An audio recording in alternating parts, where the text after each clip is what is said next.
Hello मेरे प्यारे दोस्तों, शालोम। आप सबको शांति मिले। मैं आज आपको बताने जा रहा हूँ कि हू बहू हमारे मसीहा ने हिब्रू भाषा में अपने चेलों को सिखाया हुआ प्रार्थना मैं आपको हिब्रू भाषा में बताने जा रहा हूँ। ये इसलिए, अगर आप इस प्रार्थना को मेमोराइज करेंगे, बाय हार्ट कर लेंगे, तो आपको बहुत सुकून मिलेगा और आपको शांति मिलेगी। उतना ही नहीं, आप बहुत आशीषित भी होंगे।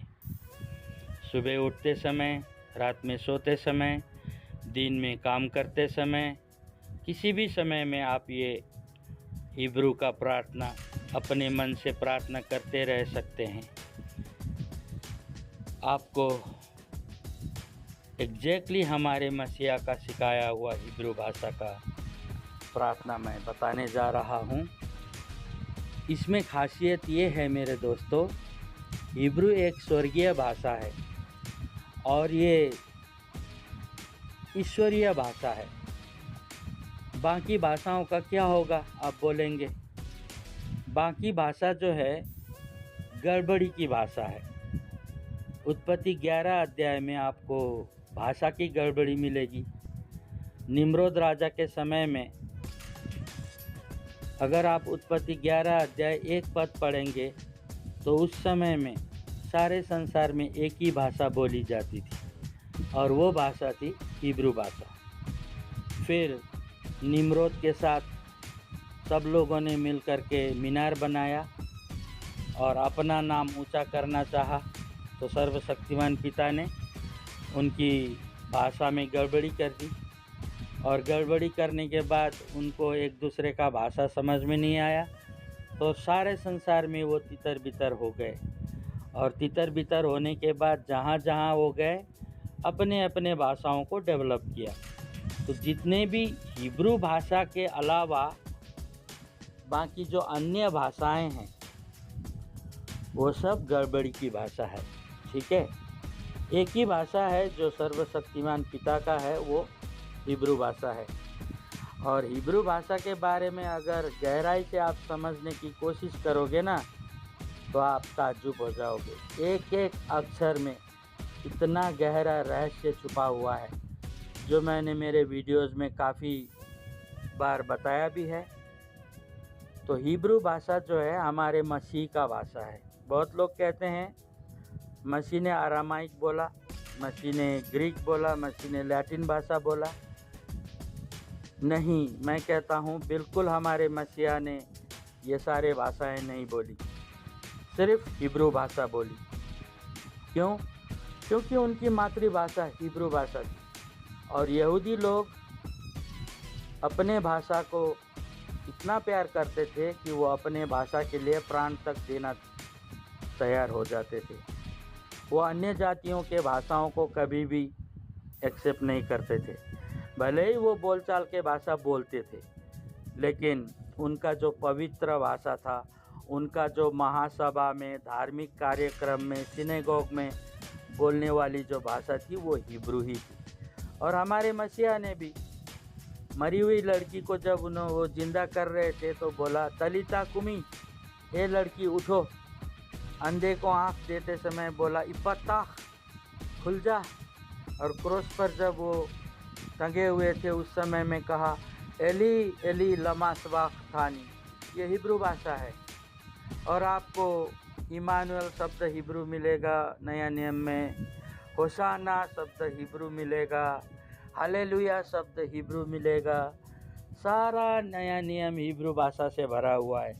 फिर भी लोग कहते हैं कि ये ग्रीक में लिखा था, लैटिन में लिखा था, आरामाइक में लिखा था। ये एक लोगों को भड़काने वाली बात है। आप अपनी मातृभाषा से प्यार करते हो ना, तो मातृभाषा से ही आप प्यार करोगे। वैसे ही यहूदी लोग भी अपनी मातृभाषा हिब्रू से बहुत प्यार करते थे। सिर्फ मातृभाषा ही नहीं, वो स्वर्गीय भाषा मानते हैं। वो 10 आज्ञा स्वर्ग से हिब्रू भाषा में ही दिया गया था। और तो और हमारे मसीहा जब स्वर्गारोहण हो गए फिर शाऊल को दर्शन दिया। तो शाऊल कहते हैं, प्रेरितों के काम 26 अध्याय के 14 पद में आप पढ़िए। वो राजा अग्रिप्पा के सामने कहते हैं, हे राजा अग्रिप्पा, मैंने एक दर्शन देखा और स्वर्ग से एक आवाज़ आई, और वो आवाज़ जो थी वो हिब्रू भाषा थी। तो हमारे मसीहा जो याशुआ है, उन्होंने हिब्रू भाषा में शाऊल को दर्शन दिया। तो हमारे याशुआ मसीहा जो हैं वो पृथ्वी में भी हिब्रू भाषा बोलते हैं और स्वर्ग में भी हिब्रू भाषा बोलते हैं। तो आप ही सोचिए, हमको हिब्रू भाषा सीखना कितना ज़रूरी है। तो मैंने बहुत सारे वीडियोस में आपको हिब्रू भाषा के स्वर, हिब्रू भाषा के व्यंजन, हिब्रू भाषा के वावेल्स और कॉन्सोनेंट्स और मात्रा बहुत कुछ बताया है। आशा करता हूँ आपने सीखा होगा। अभी हम मसीहा के प्रार्थना को सीखते हैं, सुनते हैं, और आप इसको कंठस्थ कर लीजिए, बाय हार्ट कर लीजिए, मेमोराइज कर लीजिए, ताकि आप जहाँ भी इसको प्रार्थना हिब्रू भाषा में कर सके। क्यों इसको ज़्यादा मैं महत्व देता हूँ? क्योंकि ये हिब्रू भाषा है, हमारे मसीहा का भाषा है, 12 चेलों का भाषा है, और तो और अब्राहम का एलोहिम हिब्रुओं का एलोहिम बोला गया है। तो हमारे एलोहिम कौन है? हिब्रुओं का एलोहिम है। आपको बाइबल वर्स चाहिए इस विषय में तो कमेंट में पूछिए, मैं बाइबल वर्स दे देता हूँ। तो हिब्रुओं का एलोहिम कहा गया है, ठीक है। तो हिब्रू भाषा को प्यार कीजिए, मसीहा को प्यार कीजिए, और उनके सिखाए हुए प्रार्थना को आप सीखिए और कीजिए। एक बात मैं आपको बताना चाहूँगा, ये जो आप पिक्चर में देख रहे हो ये मैं ही हूँ।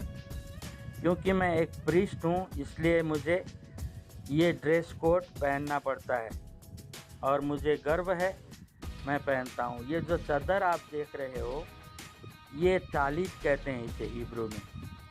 तो ये तालित जो था हमारे मसीहा ने भी ओढ़ा था।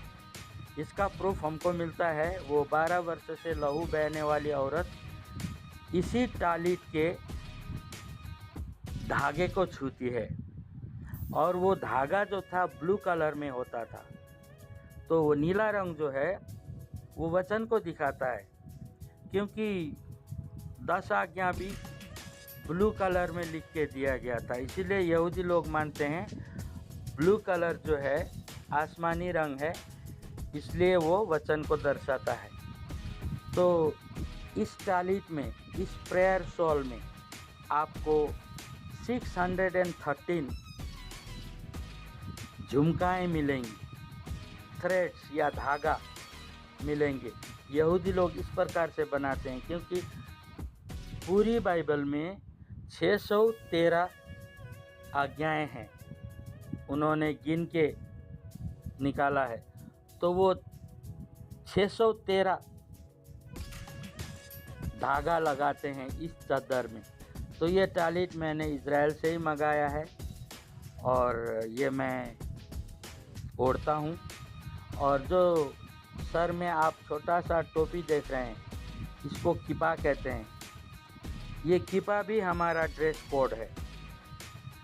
अभी आप बोलोगे, 1 कोरिन्थी 11 अध्याय 5 पद 6 पद में हम पाते हैं,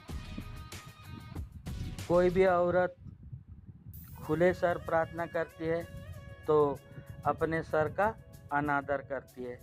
कोई भी पुरुष सर ढक के प्रार्थना करता है तो अपने सर का अनादर करता है। लेकिन यहाँ पर आपको मैं बता दूँ कि ट्रांसलेशन प्रॉब्लम है। एक अंग्रेजी बाइबल में किंग जेम्स वर्जन में, ऑथराइज किंग जेम्स वर्जन में आया है वेल बोलकर। वेल का मतलब होता है घूंघट। तो इस प्रकार से हमको पढ़ना चाहिए। कोई भी औरत घूंघट बिना लगाए प्रार्थना करती है तो वो अपने सर का अनादर करती है, और कोई भी पुरुष घूंघट ओढ़ करके प्रार्थना करता है तो अपने सर का अनादर करता है। तो ये घूंघट पहनने के लिए वहाँ पर मना किया गया है। सर ढकने के लिए नहीं।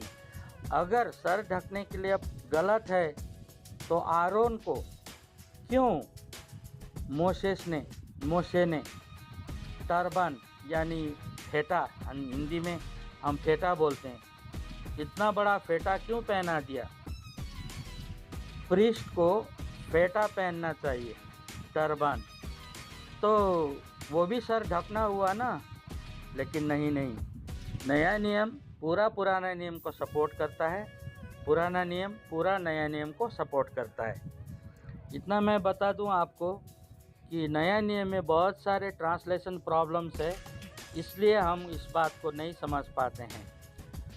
साफ तौर से बताया गया है कि कोई भी पुरुष घूंघट पहन के प्रार्थना करता है तो वह अपने सर का अनादर करता है। कोई भी औरत घूंघट बिना ओढ़े हुए प्रार्थना करती है तो वो अपने सर का अपमान करती है, अनादर करती है।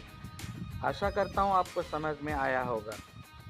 तो आपको भी मैं बोलता हूँ, ये किपा पहनिए और टालिट ओढ़िए और प्रार्थना कीजिए। ये सर्वशक्तिमान पिता द्वारा दिया गया आज्ञा है। आपको मैं बता दूं, ये टोपी का अर्थ होता है, इसको किपा बोलते हैं। 2 शब्द है इसके लिए, यालमुक, हिब्रू में यालमुक और किपा। ये पहनने का अर्थ ये होता है कि हम किसी के अधीन में हैं। किसी के मतलब किसके? सर्वशक्तिमान पिता के अधीन में हैं। हम सर्वशक्तिमान को मानते हैं, उनके अधीन में हैं, उनके अधिकार को मानते हैं। इसका अर्थ यही होता है। और ये टालिट, इसको प्रेयर शॉल कहते हैं। आपको याद होगा एलिया और एलिशा की कहानी में, एलिशा ने जब स्वर्ग में जा रहे थे, अग्निमय रथ में उनका स्वर्गारोहण हो रहा था, तो उस समय उन्होंने यही टालिट दिया था। चद्दर लिखा हुआ है हिंदी में, अंग्रेजी में शॉल लिखा हुआ है, लेकिन हिब्रू भाषा में देखेंगे तो टालिट यही था, एलिया ने एलिशा को दिया था। ठीक है, तो वचन के अनुसार हमको पालन करना चाहिए। हमारे मसीह ने भी किपा और टालिट पहना। क्यों पहना? क्योंकि यहूदी लोग पहनते थे, क्योंकि ये लॉ में लिखा हुआ है। तो एफएसी 6 अध्याय में आप पढ़ोगे तो वहाँ पर उद्धार की टोपी पहनो बोला है ना। उद्धार की टोपी पहनो का मतलब क्या हुआ? वो आज इजरायली लोग पहनते हैं ना उद्धार की टोपी, किपा, तो ये बिब्लिकल है, इसलिए मैं ये सब पहनता हूँ। ये सब पहन के जब मैं प्रार्थना दुआ करता हूँ तो ही मुझे सुकून मिलता है। प्रार्थना करते समय 2 हाथ उठाया गया है। 2 प्रकार के प्रार्थना तरीका बाइबल में मिलते हैं। एक तो दानियल का प्रार्थना घुटने टेक करके, दूसरा सोलोमन का प्रार्थना खड़े होके हाथ उठा करके। बाकी बैठे बैठे सोए सोए प्रार्थना करना नहीं है। ये पूरा डिसिप्लिन है। खड़े होकर आप कितने देर तक प्रार्थना कर सकते हो? कठिन होता है ना, घुटने टेक कर कितने देर तक प्रार्थना करते हो?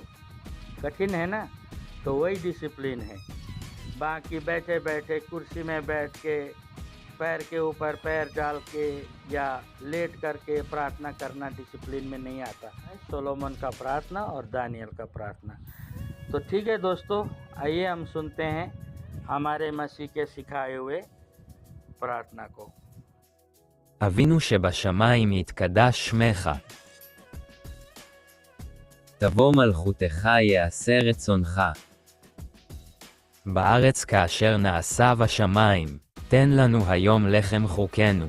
וסלח לנו את אשמתנו כאשר סולחים אנחנו. לאשר אשמו לנו ואל תביאנו לידי מסע. כי אם הצילנו מן הרע. כי לך הממלכה. והגבורה והתפארת לעולמי עולמים.